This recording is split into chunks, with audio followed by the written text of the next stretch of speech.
warahmatullahi wabarakatuh.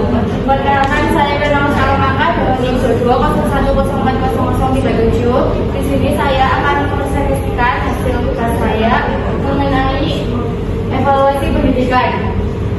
Bab 1.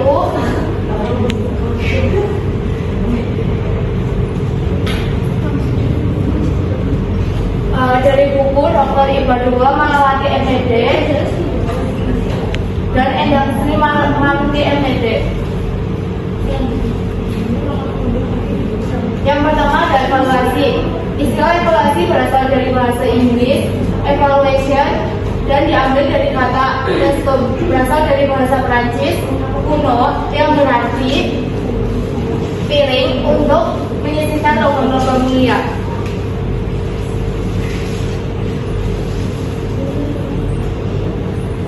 Yang selanjutnya evaluasi. Evaluasi adalah suatu tindakan atau suatu proses untuk menentukan nilai dari segala sesuatu dalam dunia pendidikan atau segala sesuatu yang ada hubungannya dengan dunia pendidikan.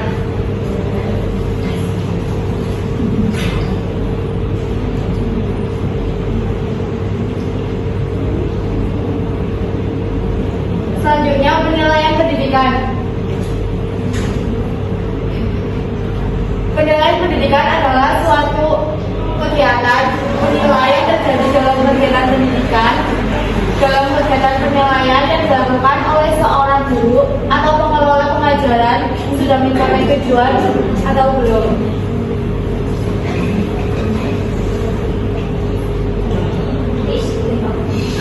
Yang pertama ada input, yang kedua ada output, yang ketiga transformasi, yang keempat umpan balik. Yang pertama ada input. Input adalah bahan mentah siswa yang harus diproses ke dalam sebelum memasuki suatu tingkat sekolah institusi. Yang kedua ada output. Output adalah bahan jadi setelah diproses ke dalam transformasi dan rekomendasikan apakah seorang siswa berhak lulus atau tidak setelah melalui proses penilaian. Yang ketiga, transformasi. Transformasi adalah mesin mengubah bahan mentah menjadi bahan jadi.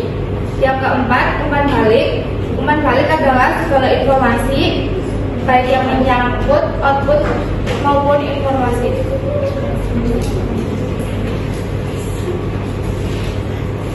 Yang ketiga, fungsi. Fungsi dan makna penilaian dalam pendidikan. Yang A, untuk mengetahui taraf kesiapan dari siswa untuk menempuh sesuatu pendidikan tertentu. Yang B, untuk mengetahui seberapa jauh asal yang telah dicapai dalam proses pendidikan yang telah dilaksanakan. Yang C, untuk mengetahui apakah suatu mata ajar yang diberikan kepada siswa dapat dilanjutkan dengan bahwa baru atau perlu mengulangi kembali bahan ajar yang telah lampau.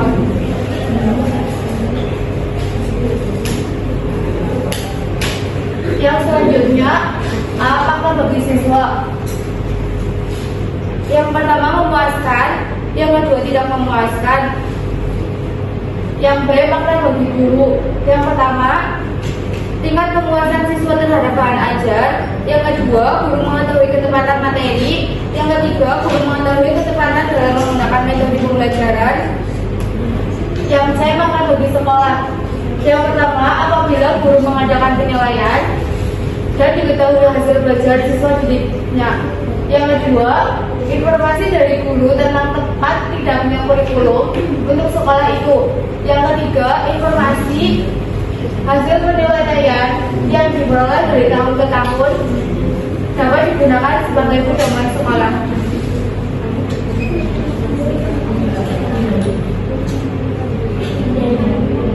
Yang D, ciri-ciri penilaian dalam pendidikan.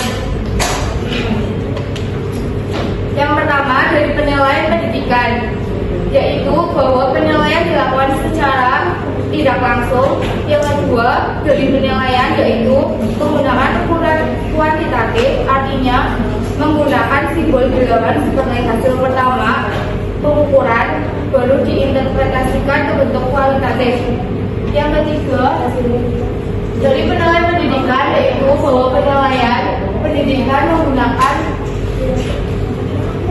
unit-unit atau satuan-satuan yang tetap. Yang keempat, dari penilaian pendidikan yaitu bahwa penilaian pendidikan bersifat relatif, artinya hasil belajar siswa. Yang terakhir, dari penilaian pendidikan yaitu bahwa dalam penilaian pendidikan itu sering terjadi kesalahan. Yang saya akan bagi sekolah. Yang pertama, apabila guru mengadakan penilaian dan diketahui hasil belajar siswa didiknya. Yang kedua, informasi dari guru tentang tempat tidaknya kurikulum untuk sekolah itu. Yang ketiga, informasi hasil penilaian yang diperoleh dari tahun ke tahun dapat digunakan sebagai pedoman sekolah.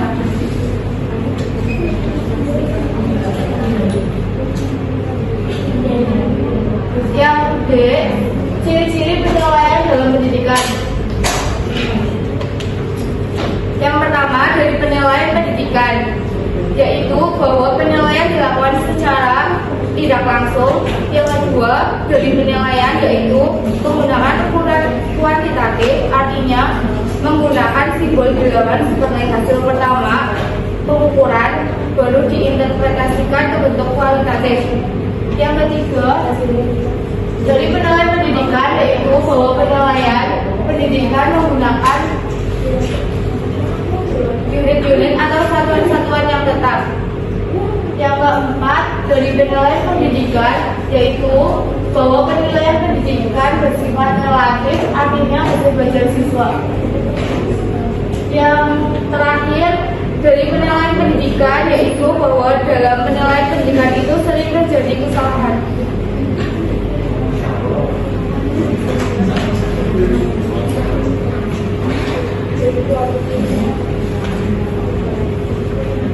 Kesimpulannya, evaluasi pendidikan adalah proses untuk mengumpulkan dan menganalisis data untuk mengetahui perkembangan perilaku siswa selama masih pendidikan. Evaluasi pendidikan dilakukan untuk mengetahui sejauh mana efektivitas sistem pembelajaran yang diterapkan oleh pendidikan. Terima kasih. Bila ada pertanyaan, dipersilakan. Perkenalkan, nama saya Farah Albida dengan NIM 67. Saya ingin bertanya kepada Mbak Pena, bagaimana cara mengidentifikasi kekuatan dan kelemahan dari sistem evaluasi pendidikan yang ada di saat ini. Terima kasih. Terima kasih Mbak Pena, saya Fadia Oktaviani dengan NIM 2201040054. Izin bertanya, apa saja metode evaluasi yang paling efektif untuk mengukur pencapaian belajar pada siswa? Terima kasih. 1, 2, 3. Baik, perkenalkan, nama saya Mula Fadlilia dengan NIM 51. Izin bertanya, bagaimana peran evaluasi dalam meningkatkan kualitas pembelajaran di kelas? Terima kasih. Izin menjawab pertanyaan dari Mbak Fadika. Apa saja metode evaluasi yang paling efektif untuk mengukur pencapaian belajar siswa? Jawabannya ada 6. Yang pertama yaitu tes tertulis, yang kedua penilaian kinerja, yang ketiga portofolio, yang keempat penilaian diri dan teman sebaya, yang kelima ujian lisan, yang keenam tes praktik.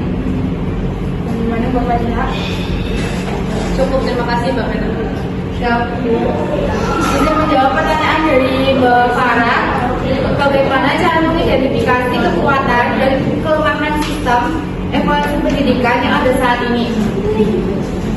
Yang pertama, analisis data hasil evaluasi. Yang kedua, menambahkan umpan balik dari guru dan siswa. Yang ketiga, membandingkan dengan sistem evaluasi di sekolah lain atau negara lain. Yang keempat, evaluasi kesesuaian dengan tujuan pembelajaran. Terima kasih.